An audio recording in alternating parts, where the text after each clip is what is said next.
personas que están ingresando cuando quieran arrancar. Listo. Bien, Suerte, nos vemos. gracias.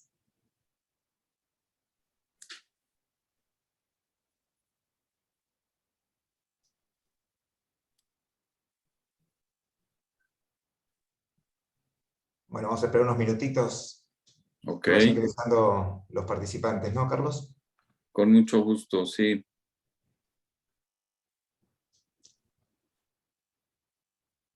Aquí estamos viendo ya algunos participantes.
Bueno, pues bienvenidos todos.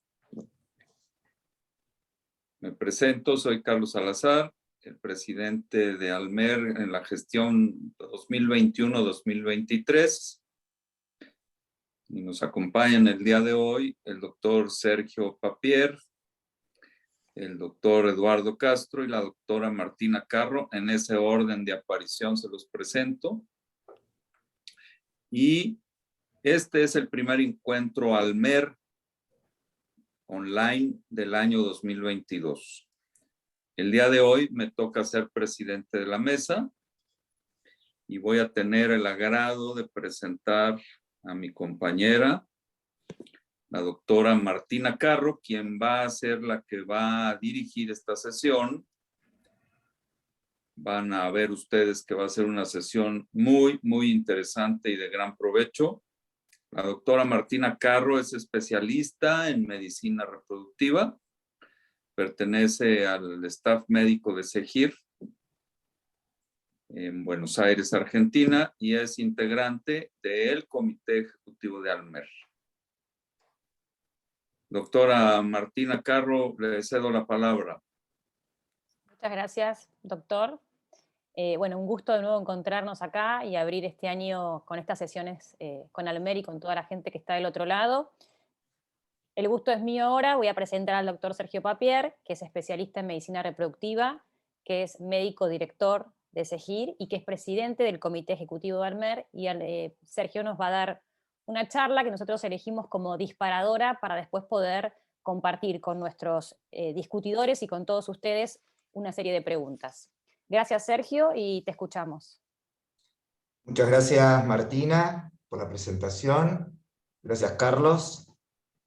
Es un gusto enorme poder dar esta charla de inicio de este año de los encuentros de Almer y de otras actividades que ya se van a informar.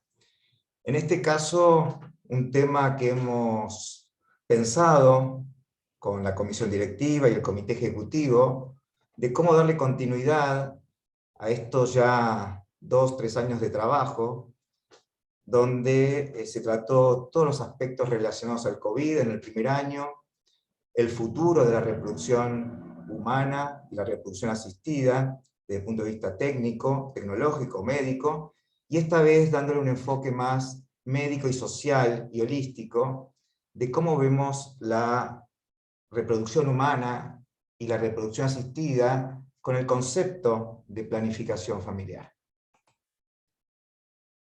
Esta disertación de 25 o 30 minutos la he dividido en 3, Una es la de ver hacia atrás qué hemos hecho estos últimos 10 años, cómo está hoy en día la reproducción humana y asistida, y en esto también en un contexto de crisis que tiene que ver con la pandemia, las crisis económicas y ahora la guerra en Europa.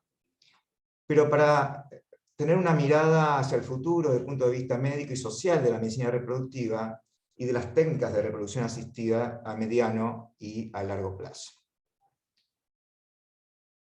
Es claro e inexorable que hay una disminución de las tasas de fertilidad en todo el mundo y en todas las regiones.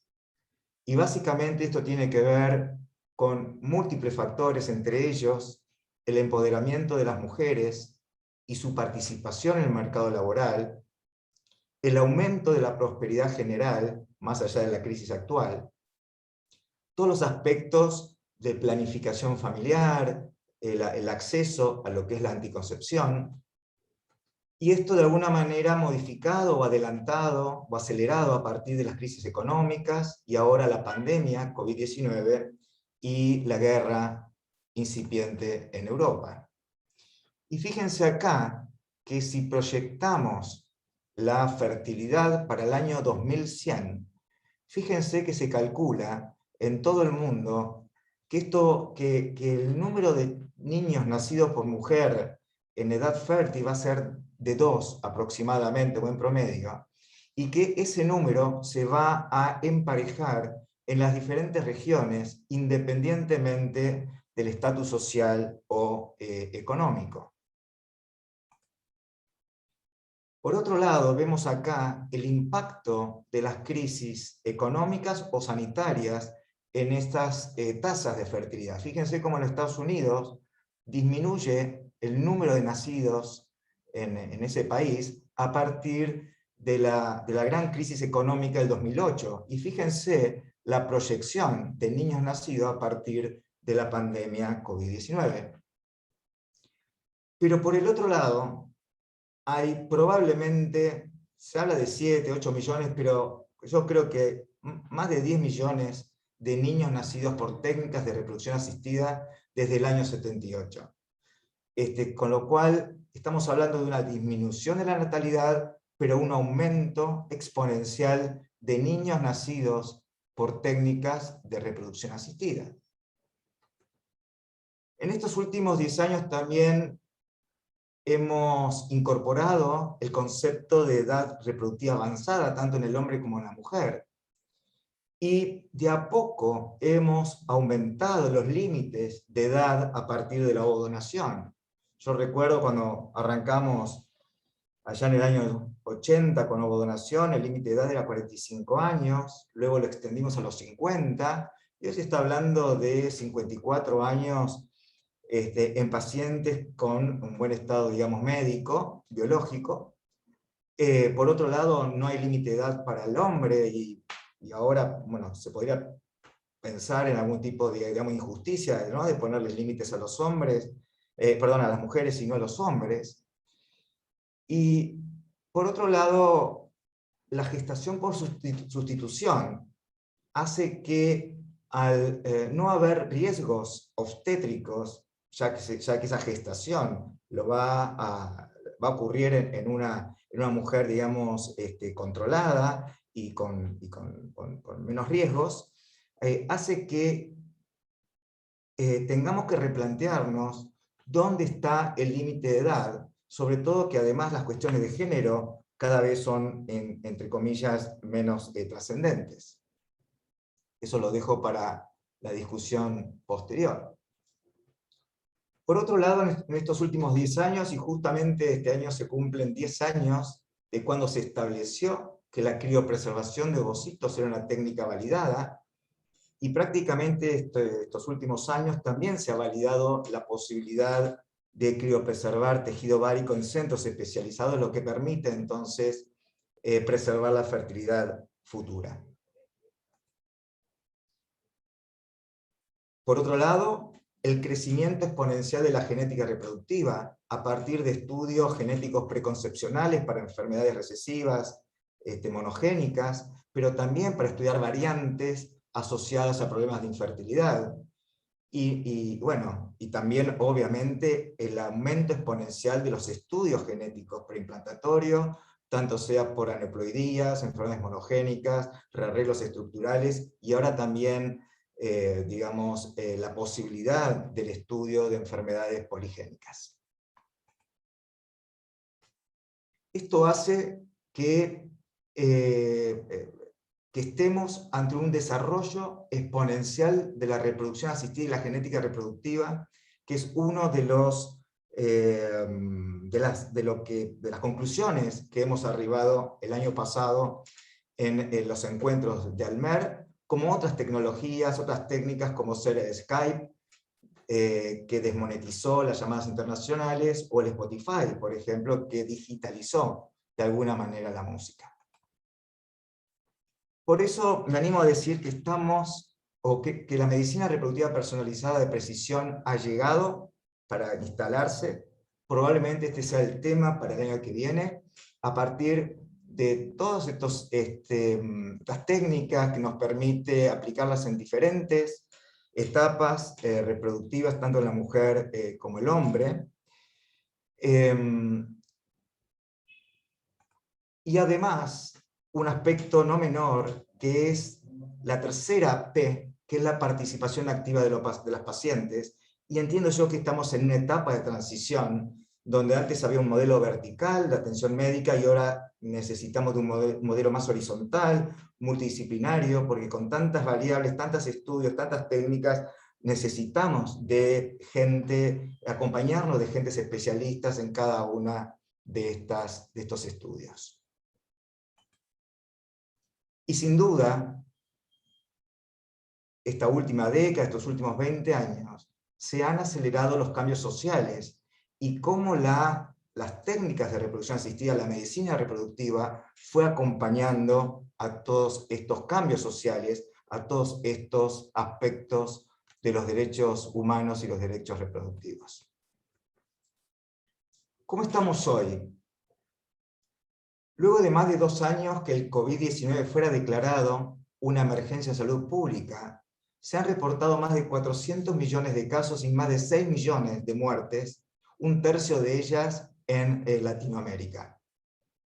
Por otro lado, las crisis políticas, la recesión económica, las restricciones en la movilidad que todavía subsisten, la crisis sanitaria y ahora la guerra en Europa parecen estar alterando las normas sociales, incluida la reproducción humana.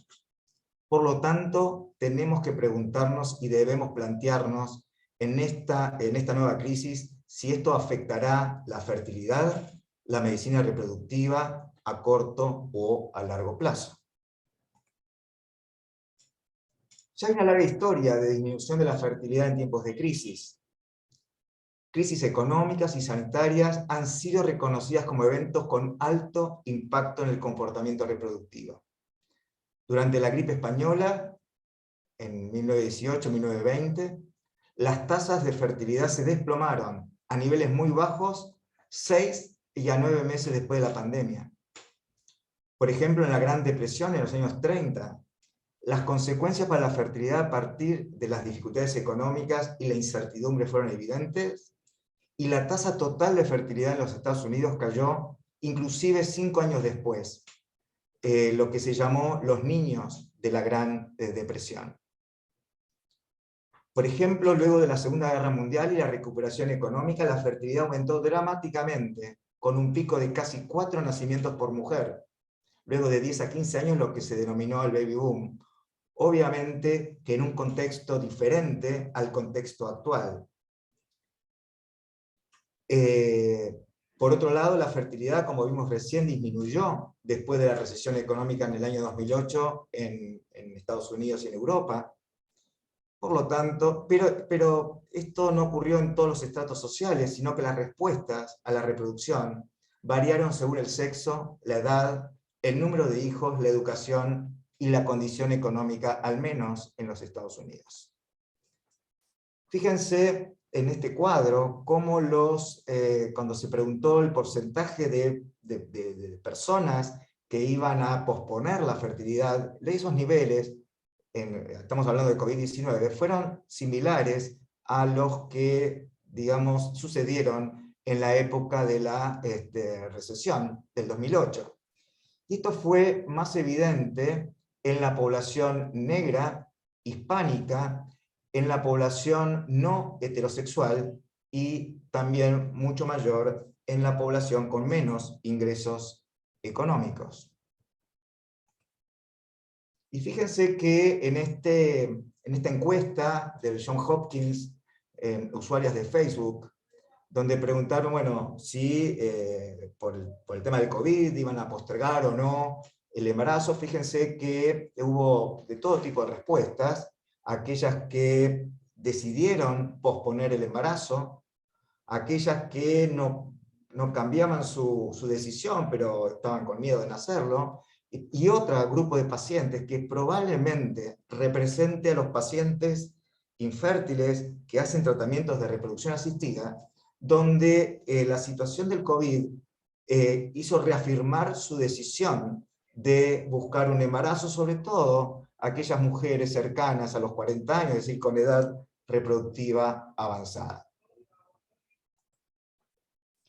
Nosotros el año pasado hicimos una cumbre con la red Trascender, que es una ONG que nuclea diferentes ONG de pacientes en Latinoamérica, y justamente notamos eso, es decir, nadie manifestó miedo en buscar embarazo, todo lo contrario, más allá de estas preocupaciones, como ser los aspectos de la tecnología, las emociones, el empoderamiento de las pacientes y básicamente la sensación de cuidado con las medidas de bioseguridad y pruebas para el COVID implementadas por los centros de fertilidad. Pero ninguna manifestó querer retrasar su tratamiento de fertilidad.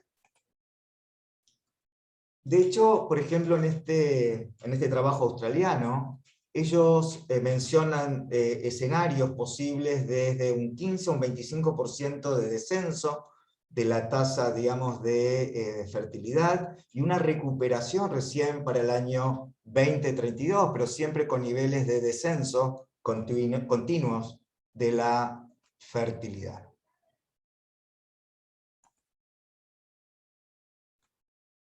Es por eso entonces que tenemos que pensar, desde hace un tiempo, pero sobre todo en este momento, que debemos incorporar a los tratamientos de reproducción asistida como un método de planificación familiar más, agregándolo a lo que es la anticoncepción.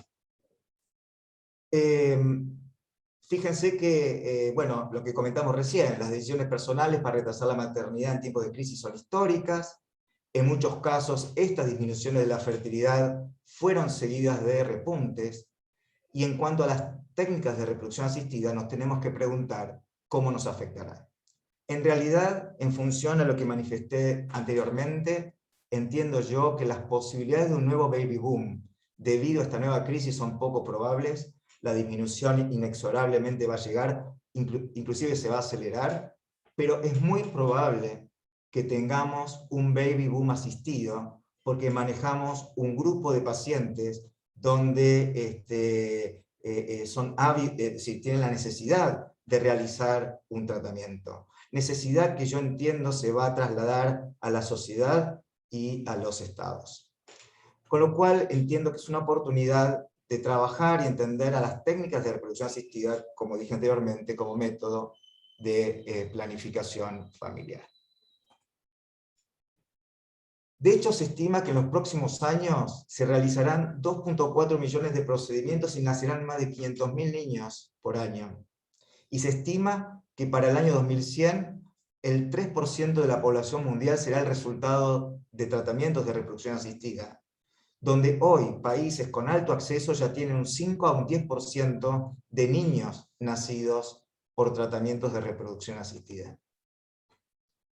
Varias tendencias están contribuyendo al crecimiento del mercado de la fertilidad, de acuerdo a este Summit y esta publicación en la Fertility and Sterility en el año 2020, todo lo que nombré anteriormente, el retraso en la consecución de un embarazo espontáneo, el mayor acceso a las técnicas, el crecimiento de la congelación electiva de óvulos, el crecimiento de las pruebas genéticas preimplantatorias, la criopreservación por temas médicos, en este caso de oncofertilidad, el aumento de los tratamientos de reproducción asistida por infertilidad estructural por razones de género o la gestación por sustitución para el tratamiento del factor uterino absoluto.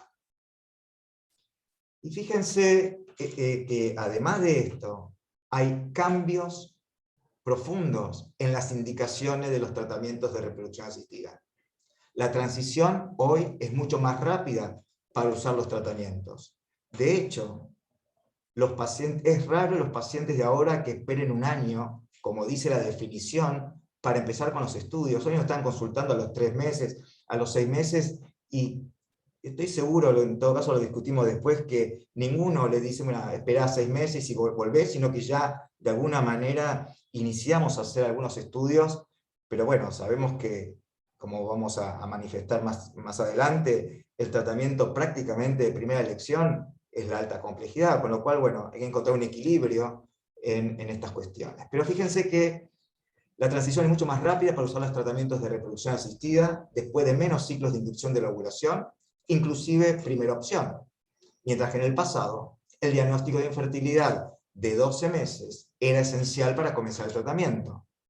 Pero por otro lado, tenemos un número creciente de personas sin un diagnóstico formal de infertilidad, 3 meses, 6 meses o nada, que optan directamente ir a un tratamiento de reproducción asistida como una forma de planificación familiar. Fíjense en este update de las guías NICE de Gran Bretaña, ellos sugieren el tratamiento de alta complejidad como tratamiento de primera línea en pacientes con subfertilidad sin causa aparente, inclusive con endometriosis mínima. Por otro lado, desde la perspectiva del paciente, los millennials representan hoy un gran porcentaje de ellos. Esta generación es tecnológicamente inteligente, tienen diferentes expectativas a los pacientes que veíamos hace unos años, son altamente exigentes y demandantes y quieren buenos resultados y rápidos, esperan una comunicación oportuna habilitada por la tecnología, y aquí, bueno, el lugar que ganó la telemedicina, pero tienen incorporado ya el concepto de planificación familiar.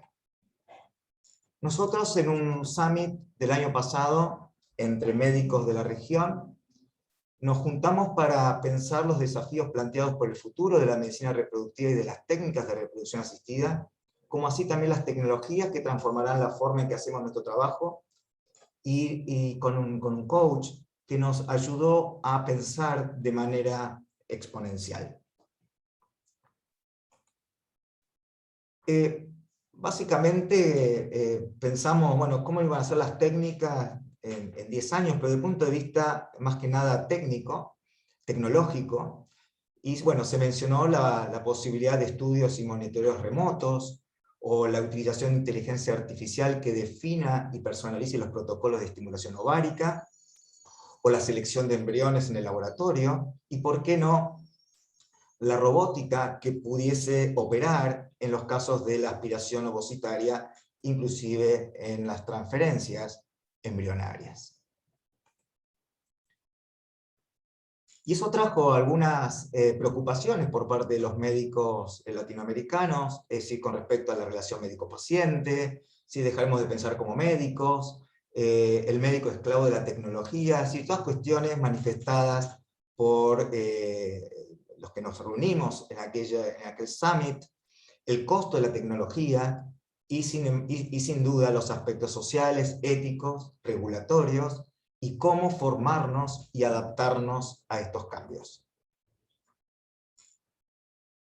De alguna manera, las conclusiones de ese summit fue que la reproducción humana natural está claramente disminuida, que hay un aumento exponencial de las técnicas de reproducción asistida y la genética reproductiva, la democratización de la posibilidad de democratización de la medicina reproductiva, la importancia de considerar claramente la autonomía reproductiva, es decir, lo que los pacientes deciden, la incorporación del concepto de medicina reproductiva de precisión, como así también el concepto de las técnicas de reproducción asistida como un método de planificación familiar. El tema de planificación familiar de alguna manera se empezó a manifestar a partir de del primer nacimiento del primer bebé probeta allá por el año 78. Y fíjense que en esta conferencia internacional para la población y el desarrollo de la ONU ya se mencionan algunos derechos reproductivos, y esto se puede tranquilamente traspolar a la medicina reproductiva. El derecho al acceso a métodos seguros, eficaces, asequibles y aceptables. El derecho a recibir servicios adecuados de atención de la salud que permitan los embarazos y los partos sin riesgo. El derecho a la autonomía reproductiva, estamos hablando del año 94. Y el derecho a decidir libre y responsablemente el número e intervalo entre los hijos. Y finalmente el derecho a las máximas posibilidades de tener hijos sanos. Fíjense en cómo y cuánto aplica las técnicas de reproducción asistida. Y fíjense que si uno va a la definición de planificación familiar por la Organización Mundial de la Salud o en Wikipedia, la define como el conjunto de prácticas orientadas por lo general al control de la reproducción sexual mediante uso de métodos anticonceptivos, cuyo objetivo es el de tener o no descendientes, y en su caso decidir sobre el número de hijos, el momento, las circunstancias sociales, económicas y personales en las que se desea tenerlos. Para ello es necesaria educación sexual, la prevención, tratamientos de las enfermedades de transmisión sexual, pero también los tratamientos de infertilidad. Y yo incluyo en esta definición la prevención de enfermedades genéticas, el asesoramiento preconcepcional y prenatal, y por supuesto las técnicas de reproducción asistida. Fíjense que en este trabajo, publicado en junio del 2021, muy interesante, bastante complejo, pero bueno, yo saqué las partes más importantes. Fíjense que ellos mencionan, ya de los años 90, que es hora que los estudios de las técnicas reproductivas dejen de asumir sus puntos de interés solamente centrados en la clínica biomédica. O Adair Clark, en Disciplinando la Reproducción, nos concientiza cómo los estudios de tecnologías reproductivas comienzan a proliferar en las ciencias sociales poco después que se hiciera más ampliamente disponible a partir de la década del 90, ni hablar en el contexto actual. Pero lo más importante es que nos invitan a ver las tecnologías reproductivas a través del tiempo y el espacio. Tener una comprensión más holística de las gamas de procesos biológicos y sociales que dan forma a la reproducción, y que consideremos la reproducción como un proceso que requiere una mirada común, entre paréntesis yo digo planificación familiar, a eventos tan dispares como la concepción, la anticoncepción, el embarazo, el aborto, el nacimiento y la infertilidad. De hecho, me gustó mucho esta definición de reproducción como el proceso biológico y social de tener o no tener hijos, que resume de alguna manera el concepto de planificación familiar. De hecho, la World Fertility and Family Planning en 2020, en sus aspectos destacados, nos menciona que a nivel mundial se espera que el nivel de fertilidad continúe disminuyendo, como mencionamos anteriormente, y que esto gracias al aumento del uso de métodos anticonceptivos entre el año 90 y el 2019, y fíjense que en América Latina y el Caribe aumentó de un 40% hasta casi un 60%. La relación inversa entre el uso de anticonceptivos y la fertilidad, pero que a su vez tiene que ver además, o está influenciada por factores sociales y económicos, como hemos visto anteriormente. Pero es importante también este mensaje, el de trabajar en pro de la igualdad de género, el empoderamiento de la mujer y también la participación de los hombres en la planificación de la familia, a partir de información y educación en materia de salud sexual y reproductiva, y con un férreo compromiso a permitir que las parejas y las personas alcancen sus objetivos reproductivos, a partir de que inversión en servicios de salud reproductiva proporcionando acceso a ellos. Buscando un poco en la bibliografía, me llamó la atención lo que ocurrió en Corea del Sur. Fíjense que en Corea del Sur, desde la década de 1960 hasta la década de 1980, el aborto fue ampliamente practicado y alentado por el gobierno para reducir el crecimiento de la población. Y en esa época, bueno, tampoco estaba el auge, digamos, de la reproducción asistida, pero bueno, no apoyaron hasta más adelante el uso de los tratamientos de reproducción asistida.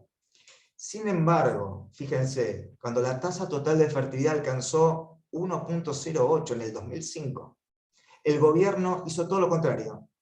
Prohibió estrictamente el aborto y comenzó a promover el uso de las técnicas de reproducción asistida para aumentar las tasas de natalidad. Así pasaron a una política pronatalista. En ese momento, el gobierno coreano proporcionó incentivos sin precedentes a parejas que buscan tener hijos, como la ampliación de la licencia materna y paterna y los beneficios para los cuidados de los niños. Pero irónicamente, otros indicadores que también hay que tener en cuenta en salud reproductiva, como la mortalidad materna y la mortalidad infantil, no han mejorado y en algunos casos incluso han empeorado. ¿Cómo estamos en la región? Obviamente que países como Dinamarca, que tiene este nivel de acceso a técnicas de reproducción asistida, también tiene un alto nivel de acceso a lo que es la planificación familiar y la anticoncepción. En Argentina, en Latinoamérica, en lo que es reproducción asistida, tenemos un acceso bajo a las técnicas de reproducción asistida. Tal vez Argentina y Uruguay se destaquen por una ley de cobertura de técnicas de reproducción asistida, pero con, digamos, programas de anticoncepción en algunos países buenos y en algunos países regulares. Me gustaría después que los representantes de los diferentes países nos comenten un poquito qué modelo ven en su país.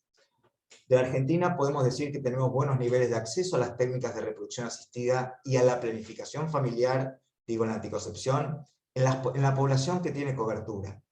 Pero por otro lado tenemos altos niveles de pobreza con acceso limitado a todo lo que significa la planificación familiar. Por otro lado, altos niveles de mortalidad materna e infantil.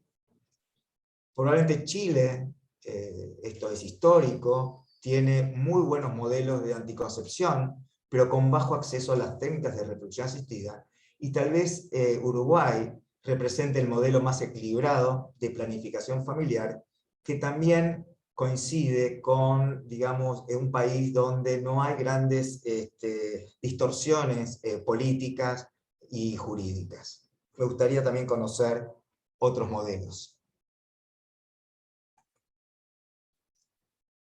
Por último, el mensaje para llevarnos a casa, decirles que la crisis sanitaria, económica y política han adelantado los cambios que inexorablemente iban a ocurrir, que estamos ante la presencia de un crecimiento exponencial de las técnicas de reproducción asistida, la criopreservación de ovocitos y de los estudios genéticos preimplantatorios, que nosotros tenemos la obligación de pensar en el futuro que viene rápido de la medicina reproductiva de una manera exponencial, con una mirada tecnológica que necesita inversión, pero también una mirada médica y social.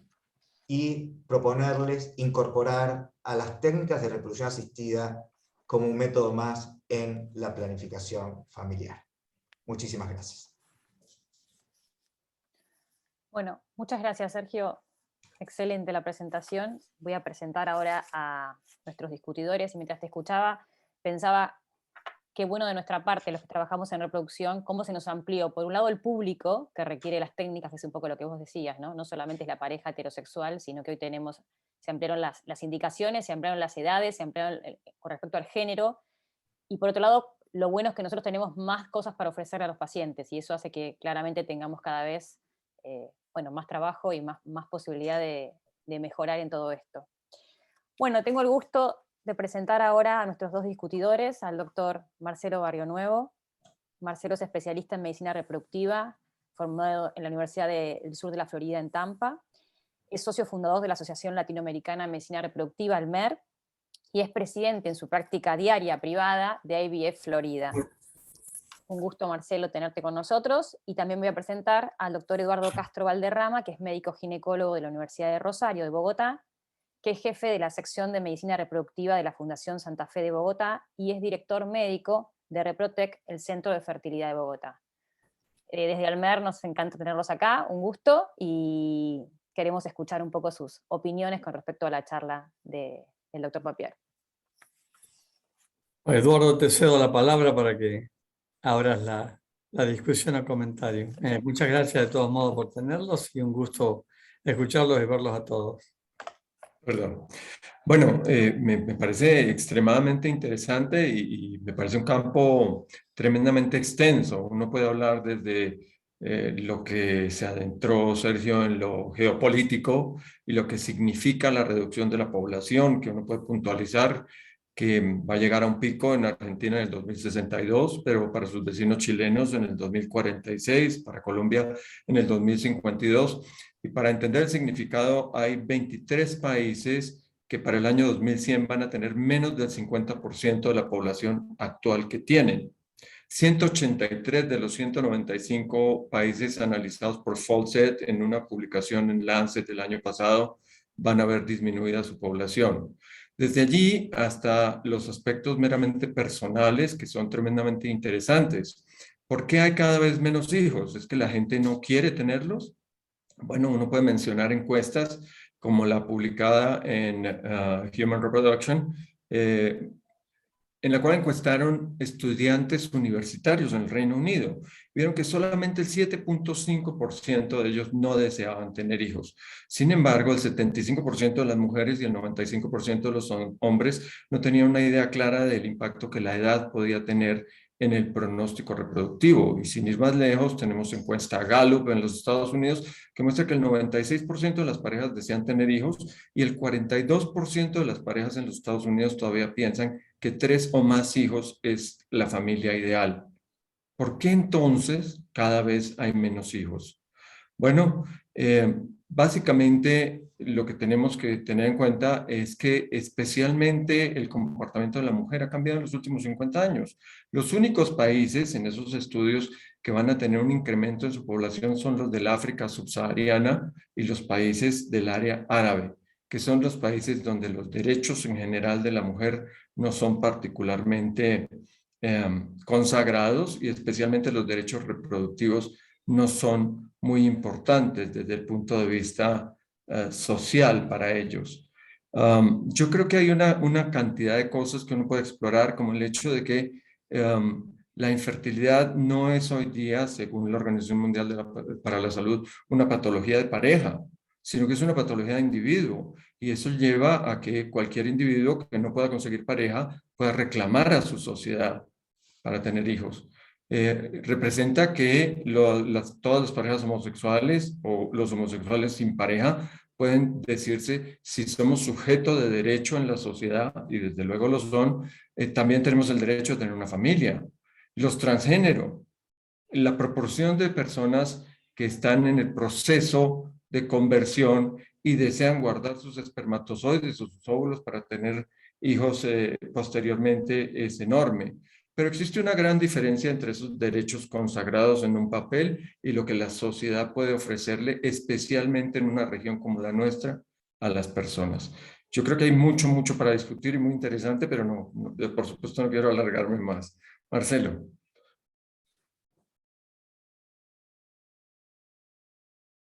Estás en silencio. Marcelo. Disculpen. Entre la presentación extraordinaria de Sergio y el resumen de Eduardo, no me queda mucho más por acotar sin repetir lo mismo que dijeron ambos, que es lo que conversamos siempre cuando nos reunimos en congresos o cuando hablamos con nuestros pacientes. Estamos todos, por lo que veo, alineados bajo el mismo concepto, tenemos los mismos problemas y tenemos las mismas preocupaciones.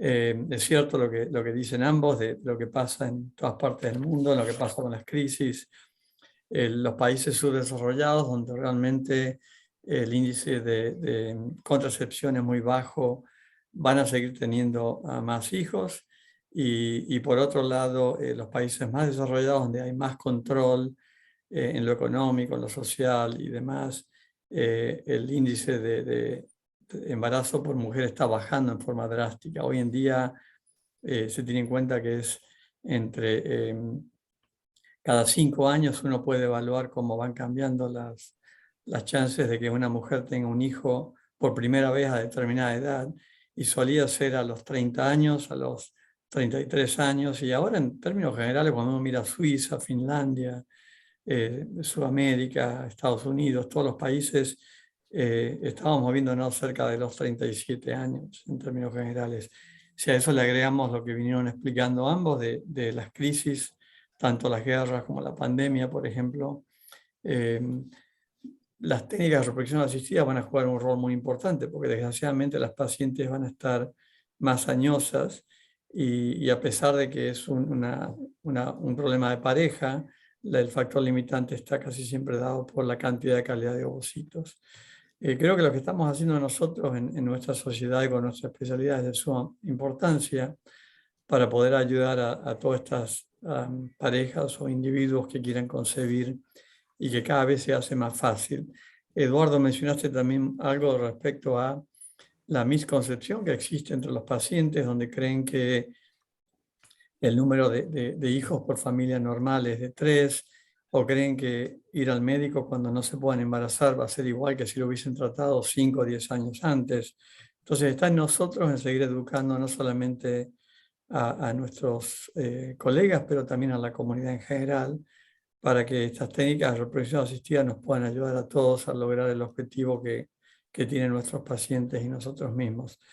Algo que puede llegar a pasar, que también es irónico, es que con el tema del COVID, con la pandemia, y el hecho de que la gente dejó de trabajar, dejó de pasear, dejó de no estar en parejas, probablemente veamos algo un poco irónico en cuanto a las tasas de embarazo que van a, por lo que se está viendo, quizás aumentar en algunos sectores de la población. Y es porque prácticamente las parejas volvieron a estar solas en un ambiente apto para tratar de procrear. O sea que los números que vamos a ver en estos próximos años quizás sean un poco confusos, si es que el impacto de la pandemia en algunos sectores ha aumentado la natalidad, cosa que no va a ser como el baby boomer que se vio posguerra, pero algo de eso ya se está comenzando a ver. Creo que voy a dejarlo abierto a que todos hagamos un comentario o respondamos alguna pregunta, pero me interesa saber lo que piensan ustedes también y bueno, seguir colaborando en este objetivo. Carlos, ¿querés comentar algo antes que pasemos a la encuesta para cerrar las... Sí, gracias Martina.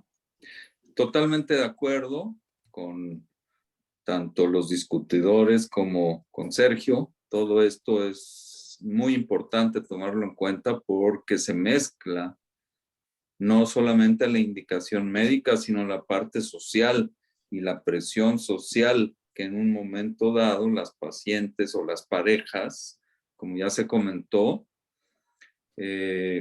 solicitan y o tratan de acudir a este tipo de recursos para poder entonces avanzar con sus proyectos. Y esto es un punto muy importante que debemos de tomar en cuenta, ya que hacemos un compromiso con ellas como clínicas. Entonces, es de suma relevancia poder aclarar circunstancias y situaciones para poder así avanzar con todos estos protocolos sin tener problemas de dilemas, como ya también se mencionó, y si los hubiera, entonces discutir con cada una de las situaciones para poder acomodar de la mejor forma los procesos a seguir.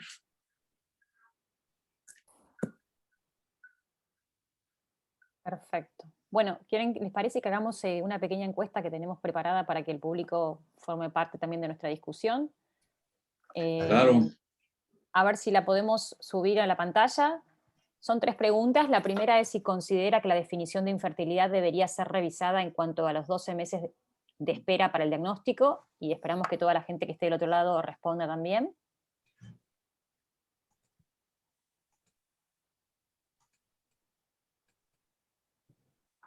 Y cuando tengamos, vemos el resultado.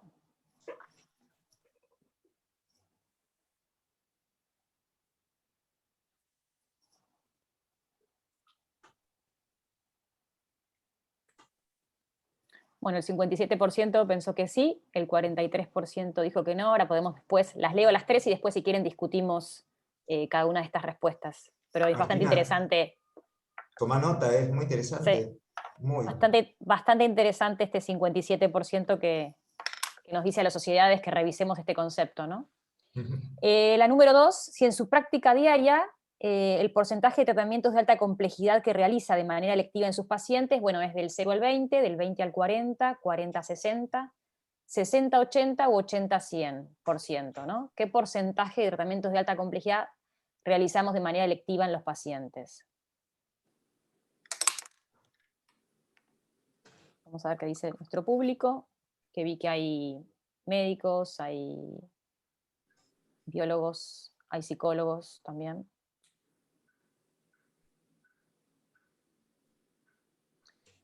Veamos, el 37% de un 0 a un 20%, vamos a ir tomando nota de esto, el 20 al 40%, un 23% de nuestro público, 40-60% tratamientos de alta complejidad de forma electiva para un 27%, 60-80, un 13% de nuestro público.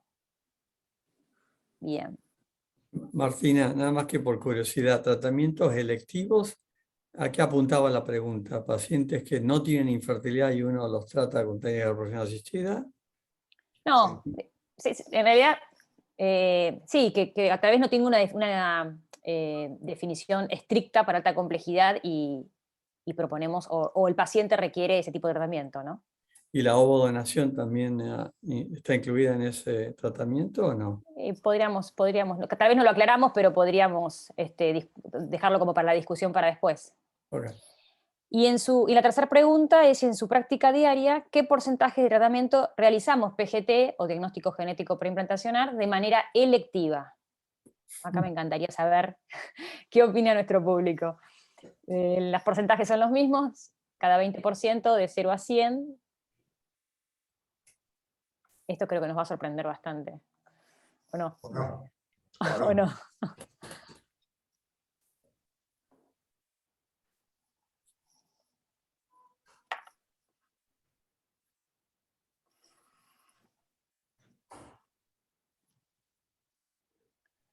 Bueno, el 65% de nuestros pacientes, de nuestros oyentes, hacen un 0 a 20% PGT electivo, un 5% del 20 al 40, un 19% del 40 al 60 y un 11% lo realiza en un alto porcentaje, 60-80% de los tratamientos. Bueno, ¿quieren primero acotar algo, que discutamos algo de estas preguntas? Les dejo los micrófonos abiertos para que opinen. Bueno, a nosotros no se nos permite votar, pero bueno, la verdad que me sorprendió, pero bien, el hecho de modificar el concepto de infertilidad. Y esto va a colación un poco de la pregunta que está en el chat de Lucila, Comito, sí, que dice que desde el punto de vista emocional y psicológico hay cada vez más preocupación de las pacientes de conocer su estado de fertilidad. Y justamente tiene que ver con esta pregunta, porque el estado de infertilidad es por default, es por ausencia de embarazo. Que yo sepa, no hay un estudio, salvo una causa absoluta, que pueda definir si una mujer es fértil o infértil, salvo obviamente el tema de la edad, que es la única variable que tiene que ver con la caída de los óvulos, que como dijo Marcelo, es lo más importante en lo que es la fertilidad. Y la verdad que yo esperaba que para los estudios genéticos preimplantatorios pensé que iba a haber más médicos que recibían la inquietud de los pacientes en hacerlo de manera no electiva. Sin embargo, en tratamientos de fertilidad, el porcentaje que se manifestó fue mucho mayor al que yo hubiese esperado. Así que bueno, claramente estamos en una transición y es muy probable que si hacemos las preguntas dentro de un año o 2 años, cambien sustancialmente. Déjame comentar algo antes que abramos al debate. Nada más que por aclaración con respecto al diagnóstico de infertilidad. Yo creo que tiene dos componentes. Uno es la cobertura de seguros, obras sociales para pagar los estudios que vamos a hacer a la pareja. Entonces, si queremos cambiar la edad del diagnóstico de infertilidad, primero tenemos que entender que la infertilidad se considera en este momento a pacientes que tienen menos de 35 años o más de 35 años, que han tratado de embarazarse en forma consecutiva todos los meses con relaciones sexuales en el momento de la ovulación.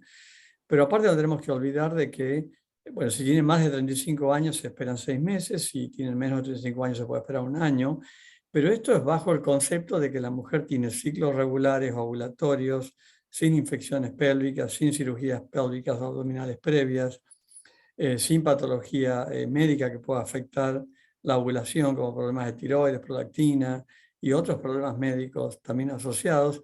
El hombre que no haya tenido traumas testiculares, infecciones testiculares, es decir, que podemos comenzar a desglosar la definición específica de infertilidad, por lo cual en muchos casos hay mucha evidencia para estudiar a estos pacientes antes de tiempo. Entonces, hay que separarlo por un lado, quién va a cubrir el gasto de estos estudios, y por otro lado, cuál es el concepto de infertilidad basado en el concepto estricto, no solamente de que no me embarazo hace un año, pero que tienen carencia de todas estas patologías que se merecen ser estudiadas mucho antes, ¿no? Eso es todo lo único que voy a decir respecto a eso. Vamos a seguir hablando de las otras dos preguntas cuando me toque. Bueno, me parece muy interesante. Yo creo que el comentario de Marcelo es absolutamente al lugar. Es muy importante que entendamos que no solo el tiempo. Yo tengo que decir, a riesgo de que me den después coscorrones, que yo estoy totalmente en contra. Primero por el concepto de enfermedad. Es decir, uno no puede decir, yo quiero decir, doctor, que estoy enfermo hoy de los pulmones. Deme una incapacidad de 6 meses. Eso va contra cualquier concepto de lo que consideramos hoy día enfermedad. Segundo, los exámenes diagnósticos. Tendemos a pensar que son perfectos, pero en absoluto no lo son. El espermograma está claramente establecido que hay una tasa de falsos positivos enorme, así que si empezamos a hacérselo a personas que no tienen absolutamente ninguna dificultad para embarazarse, pues vamos a encontrar que vamos a clasificar como personas con enfermedad, personas que son totalmente sanas. Y el tercero es el punto del cubrimiento que ya mencionó Marcelo. Es decir, una persona o una pareja tiene totalmente el derecho de decir, yo quiero acceder a una terapia de reproducción asistida, pero porque quiero, debe pagármelo el Estado. Es muy diferente. Es decir, yo padezco una enfermedad, está reglamentada. La Organización Mundial para la Salud dice que si yo llevo 2 años o 1 año intentando embarazarme y no lo logro, pues tengo derecho a que la sociedad se preocupe por mí. Pero es muy diferente decir, no, yo simplemente llevo 15 días buscando embarazo y lo que pasa es que no tengo el tiempo, no tengo las ganas, la sociedad debe pagarme. Eso es un concepto que uno pues no podría considerar viable en ninguna sociedad, ni en las más ricas. Yo agregaría algo, Eduardo. Bueno, la verdad que te llamamos por eso, pues sabemos tu perfil y está bueno para el debate y la controversia y las diferentes miradas, ¿no? de los médicos de la región. Yo saqué esa diapositiva, pero a ustedes se las mandé, creo, que en ese trabajo donde se menciona la indicación electiva, digamos, de los tratamientos por parte de los pacientes, hay quienes proponen que hayan diferentes consentimientos, porque la técnica de reproducción asistida permanentemente aparecen trabajos donde nos habla de que no es una técnica absolutamente segura.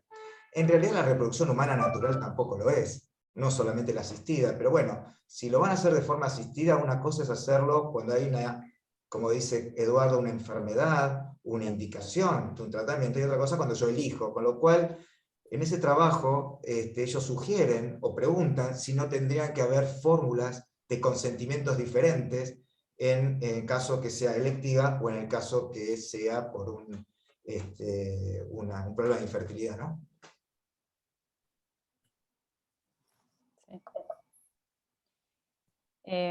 ¿Algo más? ¿Quieren...? No, le quería ¿Tomar? mencionar algo a Eduardo, que sé que en Colombia están en un proceso de cobertura de los tratamientos de reproducción asistida. No sé en qué instancia están, pero sé que estaban avanzando en eso. Que en la Argentina hay una ley de cobertura y específicamente, obviamente que tiene que haber un problema de infertilidad, pero específicamente en un punto también están cubiertos los tratamientos de criopreservación de ovocitos, pero ahí lo diferencia, cuando son por motivos médicos. Es decir, que no incluye los de motivos sociales, que si bien puede generarse alguna controversia, de alguna manera respetan esto que vos mencionás con respecto a los derechos reproductivos y quién financia esos derechos, digamos. Pero Claro, esa sí, definición... el Estado tiene una definición y eso es muy loable. Hay sitios donde no la tiene y hay encuestas al respecto. Se han hecho encuestas en Francia, en Holanda, en Australia, donde más del 90% de las personas consideran que el congelar ovocitos por razones médicas debe ser algo que el Estado debería financiar. Y menos del 40% de las mujeres en edad reproductiva, las mismas mujeres, menos del 40% piensa que por motivos diferentes, electivos o sociales o como los queramos llamar, deberían ser financiadas. Es decir, que la gran mayoría de incluso mujeres que serían susceptibles de beneficiarse piensan que el Estado no debería financiarlo. Una cosita más respecto a lo que venimos comentando es que, por un lado, cuando todos comenzamos a especializarnos en este campo, notábamos de que se esperaba demasiado para que las parejas o las mujeres acudieran a hacer estudios y nos encontramos con que desgraciadamente era tarde. Desde los milenios en adelante, con la satisfacción inmediata, que quiero el celular, que quiero el auto, que quiero el viaje, que quiero todo ya, en cierto modo eso ha ayudado a que nuestras pacientes vengan a vernos mucho más temprano. Es decir, que tiene sus beneficios, aunque no lo queramos aceptar en algunos aspectos. Entonces es muy importante que estamos viendo ya pacientes y a parejas o a individuos solteros acudiendo a la inquietud de que me puedo embarazar o no me puedo embarazar, incluso de manera prematura. Lo que está pasando también es que como la impaciencia que tienen las generaciones más actuales es cada vez mayor, yo lo que veo un poco, lo que preguntan en esa primera pregunta, es quizás una impaciencia por parte del consumidor más que una necesidad de parte de los que estamos del lado de la salud. Entonces, coincido con la pregunta, es importante que la tengamos en cuenta. Me llama la atención también los porcentajes. Estoy de acuerdo con lo que dice Eduardo y también con lo que comentan todos ustedes, pero creo que somos afortunados de que esta generación, con la impaciencia típica, están buscando ayuda antes de lo que hacían pacientes 10 y 20 años atrás, y eso los favorece a todos. Inclusive no les pasa ver en el consultorio parejas que vienen a consultar y tal vez hasta congelar embriones, ¿no? Un poco como a prevenir y decir, bueno, no es el momento para buscar. Nosotros no queremos tener un hijo ahora, pero no queremos dejar de tenerlo en un futuro. Entonces, es decir, tratar de asegurarme algo, esta cosa de la impaciencia, pero tener algo seguro, ¿no? Entonces, acudir a una técnica de fertilidad, que en el fondo es electiva de alguna manera, para asegurarme tener embriones congelados para dentro de 4 o 5 años, cuando mi mujer tenga 38, 39, digamos, no me preocupo por la dificultad, ya tengo los embriones congelados, ¿no? Y es una consulta hoy por hoy bastante frecuente. O que la mujer congele óvulos y después ven si logran o no el embarazo naturalmente, pero ya tienen ese backup guardado.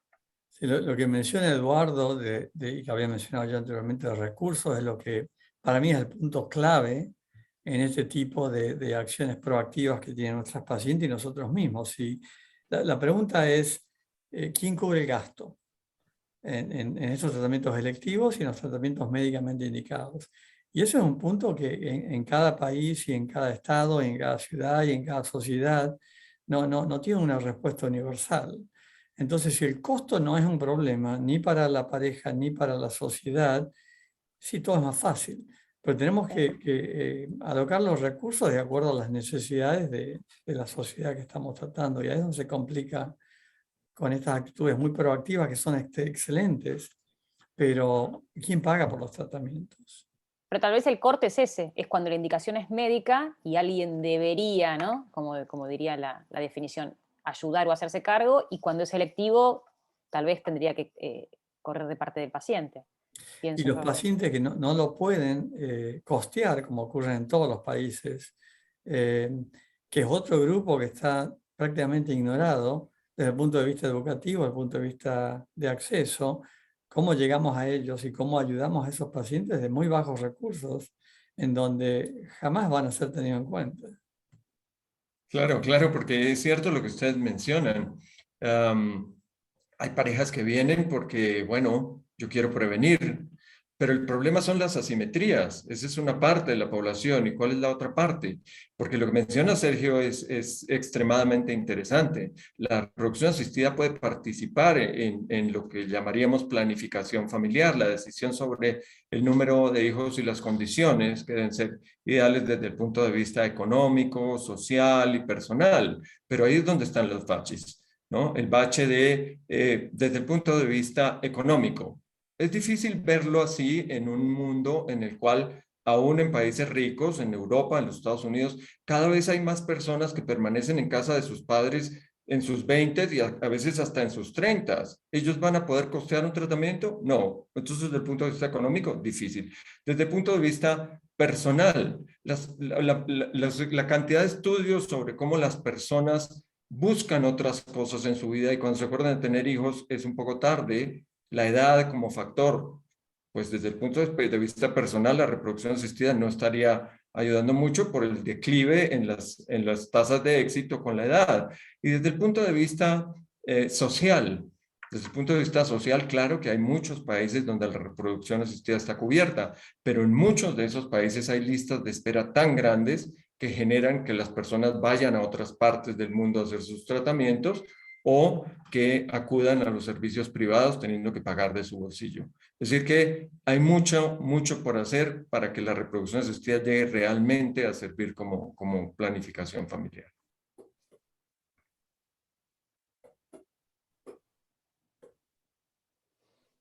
Acá tenemos 2 comentarios o preguntas. ¿Quieren que las lea de los espectadores? Claro. Una dice, si incluimos en infertilidad a la pareja con anticoncepción, es un cambio de paradigma muy significativo. Creo que confunde mucho a los pacientes, a los medios y a los colegas, un poco lo que charlamos. Y la otra, más relacionado con el PGT, que todavía no discutimos mucho ese tema, es que el uso de los test genéticos se ve fuertemente condicionado y limitado por los costos, lo sabemos. Muchas parejas querrían hacerlos, pero es imposible, no pueden cubrirlos, ¿no? Y eso nos pasa en varios países de Latinoamérica. Déjame comento algo por rapidito. Hace poco tuvimos que hacer una presentación que, bueno, creo que viene en abril para el Internacional de IVF, y casualmente me había tocado hablar de preservación de la fertilidad. Y hace tiempo que vengo jugando con una diapositiva que va desde la contracepción hasta la aceptación de que estoy feliz sin poder procrear o no tener un hijo o una hija, porque lo que se refiere Sergio, me imagino, con incluir contracepción y demás en todo el concepto de reproducción asistida, pasa más por el lado de cuándo estamos cuidando de no embarazarnos y cuándo nos damos cuenta que ya no podemos embarazarnos. Entonces el concepto es abrir la mente a los colegas y a los pacientes de que tenemos que tener siempre presente que el no querer embarazarnos puede llegar a jugarnos una mala pasada, porque cuando queramos embarazarnos quizás no podamos. Entonces, poder diferenciar cómo movernos de un lado al otro y ahí tener en cuenta la preservación de la fertilidad como una manera de adelantarnos al futuro cuando ya no podamos procrear en forma no asistida. Así que creo que a eso se refería Sergio, por lo cual yo creo que el concepto de contracepción, el concepto de planificación familiar es lo que tiene que ser ampliado. Y dentro de la planificación familiar no solamente es el evitar el embarazo, sino el ayudar a los pacientes que ya no se pueden embarazar. El abanico para mí se abre y la planificación familiar incluye todo el espectro reproductivo de un individuo. Exactamente. La idea es esa, es ver toda la vida reproductiva de una persona, o ponerle de una mujer, de los aspectos preventivos y la educación, de los aspectos de la contracepción, pero también entender que las técnicas de reproducción asistida, además de los problemas de infertilidad, directa o indirectamente, colaboran en la planificación familiar de las personas, o de una manera electiva, como se mencionó, o de una manera inclusive inconsciente, porque cuando una pareja tiene un problema de infertilidad, congela embriones, no sabe que está planificando familia, pero lo está haciendo. Y después se da cuenta cuando tiene 40 años y que tuvo la suerte de tener embriones congelados a los 35, porque tiene las mismas posibilidades que tenía, pero no lo sabe. Entonces, yo creo que estas cosas hay que transmitirlas, no es que una cosa se contradiga con la otra, sino que se complementan durante la vida reproductiva de las personas y específicamente de las mujeres. Bien. Carlos, Tenemos unos comentarios, perdón. Leo unos comentarios y le cedo la palabra a Carlos. Romina Pese dice que sería interesante analizar qué pasó con los resultados de los tratamientos de fertilización asistida en los países que presentaron cobertura por parte del Estado. Y la doctora Esther Pollack concuerda un poco con nosotros sobre el incremento de parejas que desean congelar embriones para transferir más adelante, y obviamente que no hay equidad por razones económicas, tal como dice Eduardo, ¿no? Bueno, muchas gracias. Sí, Carlos. hay varios temas, incluso les acabo de enviar al chat un artículo muy interesante del Fertility que acaba de publicarse hace unas semanas, donde dice cómo se optimiza la fertilidad en forma natural, y el comité de opinión habla mucho de lo que estamos discutiendo ahora. Y entonces, esto es importante poderlo puntualizar porque lidiamos con edad avanzada, lidiamos con problemas sociales, problemas económicos y una serie de circunstancias que ya se han discutido que al final pues nos van a dar problemas desde ese punto de vista, y que tenemos que ajustar todas estas situaciones con los cambios sociales, el abuso de drogas, el uso de alcohol, tabaco, estrés, con todo esto que sucedió en la pandemia. Incluso tuvimos algún problema que ya comentaban de estrés porque la paciente, a pesar de ser joven, quería a fuerza documentar que era fértil, y entonces había tenido una serie de consultas y por estrés se sometió a un proceso de reproducción en donde obviamente a los 30 años de edad pues tienes una gran cantidad de gametos,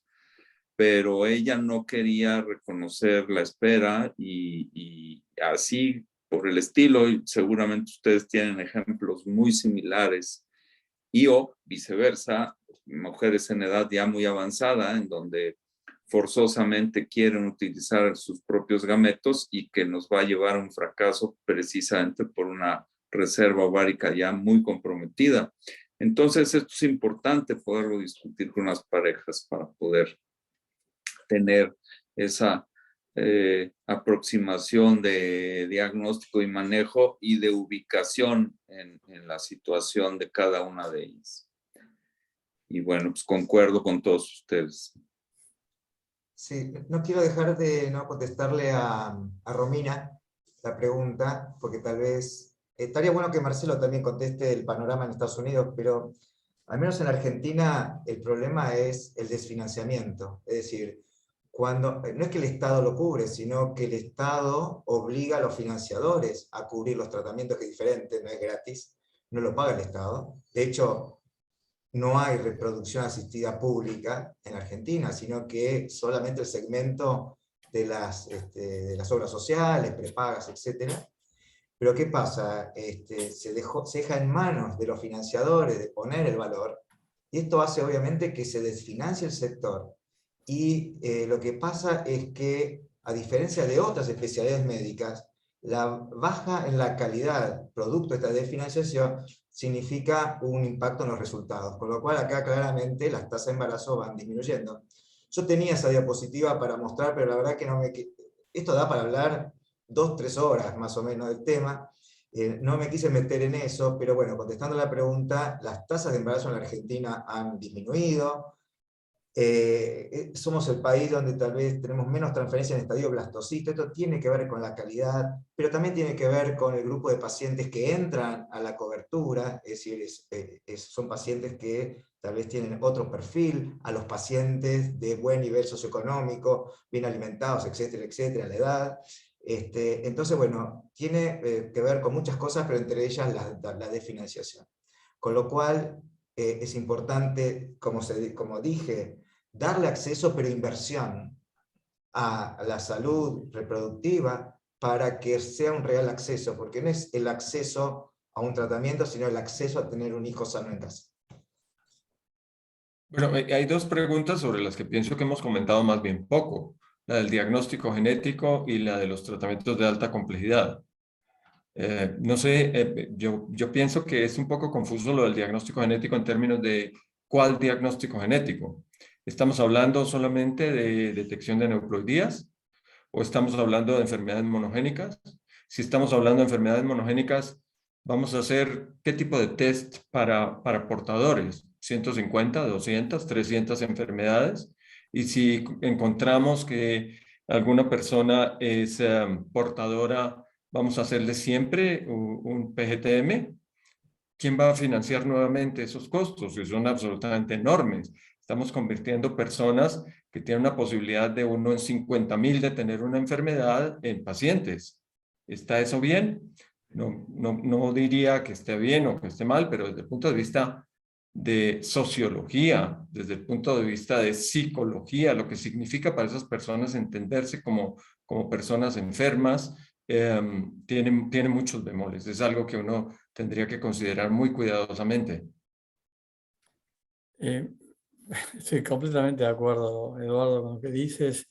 Y lo que estamos viendo, de acuerdo a las técnicas de reproducción asistida en este momento a nivel mundial, es que el péndulo se está moviendo hacia el otro lado. Cuando empezaron todo con FISH, era como que estábamos todos excitadísimos con el tema de FISH, luego desapareció. Y de ahí, haciendo un fast forward hasta donde estamos hoy, la cantidad de gente que en este momento, desde el punto de vista profesional, desde el punto de vista de los pacientes, están cuestionando el uso de técnicas de reproducción asistida con PGT, está yéndose un poquitito más hacia abajo, porque estamos descubriendo todas las cosas que no sabemos que creíamos que sabíamos, pero volvemos a lo mismo. Desde FISH hasta hoy es como que es un déjà vu, salvando las diferencias, obviamente. Entonces, hay grupos que no aceptan un paciente si no van a hacer PGT. Okay, yo respeto la opinión de todo el mundo. Hay otros grupos que están haciendo embosil o in vitro de muy baja complejidad, en donde no hacen ICSI, en donde no hacen PGT absolutamente, y no están transfiriendo embriones día 2 y día 3. Okay, cada maestrito con su librito y lo que funcione para ellos y sobre todo para los pacientes está bien. Con todo esto, lo que yo siento cada vez más es que tenemos un abecedario con todas las palabras del abecedario y tenemos que concentrarnos en que si vamos a hablar de la letra A o de la letra B o de la letra Z. Y lo que tratamos de hacer es reunir todo dentro del abecedario como si cada letra fuera igual a la otra. Entonces, tenemos que puntualizar si vamos a hablar de lo que tú mencionaste y en qué población hacerlo y en cuál no hacerlo. Pero el péndulo en general se está moviendo, alejándonos de hacer ICSI a todo el mundo, hacer PGT a todo el mundo, y dentro del PGT, en cuáles casos está indicado, y en los que está indicado, informarle bien al paciente y entender nosotros de que nos podemos estar equivocando, porque la información que creíamos que teníamos, estamos observando que no la tenemos, y simplemente por tocar un tema que está muy en la boca de todo el mundo acá en Estados Unidos en este momento, y que los laboratorios están cambiando los conceptos, es que desde el punto de vista de los mosaicos, se consideraba transferir mosaicos si teníamos menos de un 25%, que era lo que se creía bastante seguro. Hoy en día es muy aceptable transferir mosaicos hasta un 50%.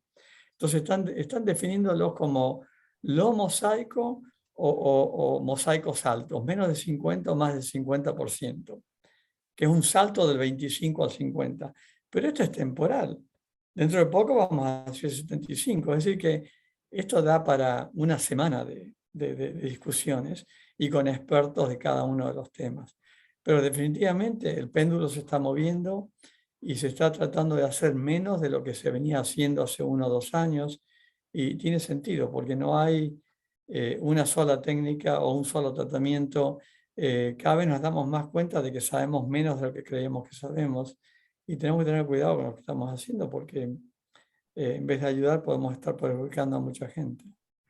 Y esa es la discusión entre nosotros, especialistas en reproducción, que ya de por sí es muy importante y muy extensa.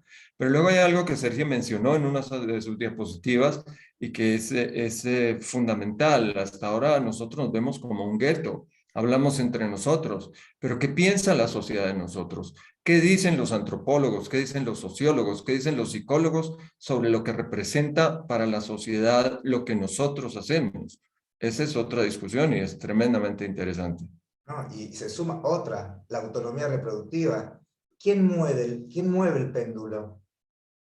Antes lo movíamos los médicos, los centros, porque era una cosa así vertical, el médico con su broncemia de arriba, pero hoy estamos, en términos de conocimiento, igual que los pacientes, es decir, que yo creo que hoy los que deben y tienen que mover el péndulo son los pacientes. Nosotros lo que tenemos que hacer es informar de manera objetiva. Cada caso de manera puntual, personalizada, pero quienes mueven el péndulo son, a mi entender, los pacientes, los cambios sociales y obviamente, como somos médicos, aquellos casos claros donde hay un problema médico que resolver, ¿no? Justo una opinión de los oyentes es, Soledad Tortorolo pregunta a los panelistas, un poquito saliendo de este tema, es la opinión sobre el diagnóstico genético preimplantacional en pacientes fértiles que lo hacen por una selección de sexo voluntario, ¿no? Sin indicación médica. Es decir, un poco qué opinan ustedes, se desprende un poco de lo que hablaba recién Marcelo. Es un tema que no debe ser juzgado, o lo vemos desde un punto de vista ético o lo vemos desde un punto de vista moral. Dejando todo de lado y viendo la parte estrictamente médica, si un paciente quiere tener un hijo o quiere tener el tercer hijo y el centro o el médico ofrece este tipo de tratamiento o no lo ofrece, tiene que mandar al paciente a otros centros que también estén capacitados para hacerlo con el mismo éxito y no pasar de juzgar a lo que uno hace o lo que no hace. Si alguien tiene la posibilidad, desde mi punto de vista, y yo he cambiado conceptos desde que comencé a hacer esto a donde estoy parado hoy en día, porque me he dado cuenta que descartábamos un montón de embriones euploides que habían sido congelados y que el paciente no los iba a usar porque ya tenía 3 hijos. Entonces firmaban los consentimientos para descartar embriones, lo que en cierto modo tampoco se aleja mucho de la selección por sexo. No quiero tener transferir un embrión con sexo masculino o femenino porque tiene que tener un solo hijo. Lo otro que también hicimos nosotros es incluimos a los flebotomistas, a los ecografistas, a todo el personal que participa con el cuidado del paciente, porque tenemos que estar todos de acuerdo.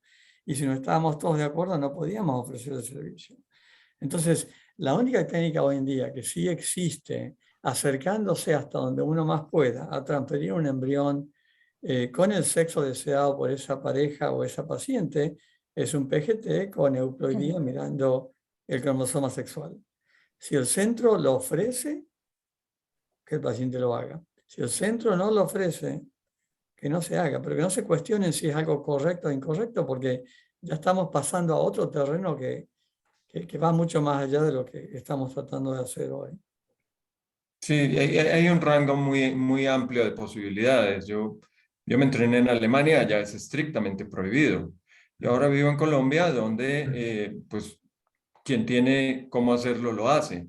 La pregunta es muy interesante en términos de si es aceptable escoger el sexo de un bebé, ¿por qué es solo aceptable para quien tenga con qué pagarlo? No es fácil.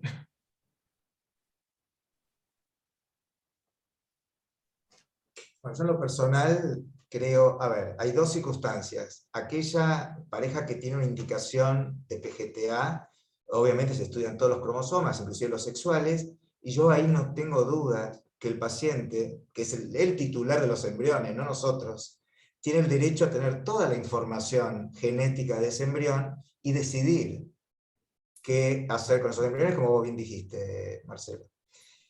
Ahora, aquellos que vienen directamente solamente para family balance, digamos, selección de sexo, al igual que vos, igual que muchos, yo he cambiado un montón. Cosas que he dicho hace 10 años que nunca haría, hoy las estoy haciendo, honestamente.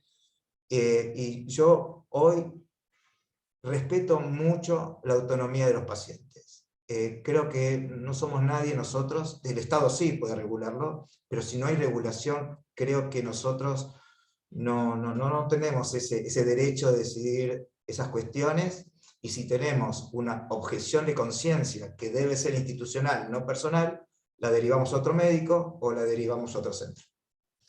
Claro, claro. Yo quiero decir que nosotros hacemos elección de sexo. A lo que me refiero es, bueno, pensemos en la autonomía del paciente. ¿Qué pasa con la autonomía de quien no tiene para pagarse un PGTA? Yo no lo digo en términos de mi aproximación como médico a los pacientes, sino que debería haber una aproximación de la sociedad hacia ese tipo de deseos o solicitudes que le permitan eventualmente, si la sociedad considera que es adecuado, que es importante, le permitan hacerlo a todas las personas.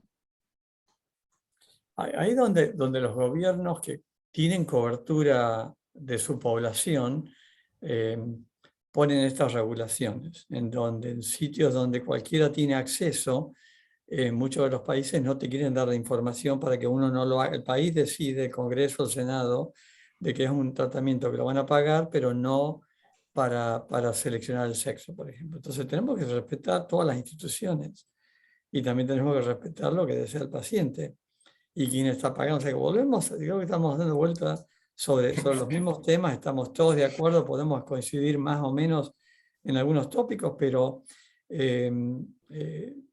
a pesar de todo, nos estamos moviendo en la dirección correcta. Esto ayuda tanto a los pacientes como a la sociedad médica, y lo que tenemos que hacer es seguir divulgando información conocida, información importante para todos, información que también refleje los errores que vamos cometiendo a medida que vamos aprendiendo lo que estamos haciendo, porque si no, no nos vamos a seguir moviendo hacia adelante. Sí, no hay como una línea clara de qué es lo que una sociedad debería aceptar y luego costear. Un ejemplo muy interesante es el del Instituto Nacional de Excelencia Clínica en el año 2013, que dijo, en Inglaterra no se cubren más inseminaciones porque su relación costo-beneficio es mala, punto. Y luego tuvieron que dar reversa porque había personas que por motivos personales, morales, religiosos, no querían una fertilización in vitro. No es un problema fácil de resolver. Muy bien.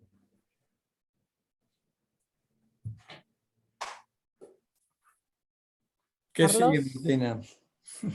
Bueno, en realidad, si quieren discutir algo más, y si no, damos por terminado nuestro encuentro, que fue, me parece que más que fructífero. Sí, la verdad que muy lindo encuentro, linda discusión. Aprovecho para agradecer la invitación, y bueno, uno ve la cantidad de asistentes y cuando ve que no baja, es como el rating de la radio, el televisor, no baja, significa que fue un encuentro que llamó la atención a los participantes, así que bueno, seguiremos seguramente charlando de estas cuestiones en próximos webinars, y bueno, gracias por permitirme dar esta charla e introducirlos en este tema. Los dejo, Carlos. Eduardo, y también que se despidan. Bueno, mil gracias, extraordinariamente entretenido, especialmente por la calidad de las opiniones y de las personas que las emiten. No sé si estos tipos de webinars se graban de manera que las personas puedan después tener acceso. Yo creo que sería muy, muy interesante hacerlo. Mil gracias a todos y mil gracias por invitarme. Bien, bueno, yo me despido, le voy a pasar la palabra al doctor Carlos Salazar para que cierre nuestro encuentro. Fue un placer escuchar esta discusión, disfrutar la charla de Sergio. Invitarlos para el próximo encuentro que vamos a tener, ya les vamos a pasar el flyer para ese momento, que va a ser, prometemos que sea igual o más interesante aún. Esperamos que acá a fin de año sean cada vez mejores, con más audiencia. Gracias a todos los que estuvieron del otro lado, y gracias a los laboratorios que nos ayudan a hacer esto. Y bueno, Carlos, te cedo la palabra. Gracias, muy amable Martina. Y bueno, pues qué gusto verles a todos y además podernos saludar, aunque sea a la distancia, discutir estos temas que día a día enfrentamos. Gracias, Sergio, gracias, Eduardo, gracias, Marcelo, por sus opiniones, y a todos los participantes en este evento online por su asistencia y por supuesto sus comentarios. Ojalá haya sido de utilidad y ya, como dice Martina, pronto nos veamos con otros temas. Muchísimas gracias, que tengan buen fin de semana y estamos en contacto. Muchas gracias. Hasta luego. Hasta la próxima.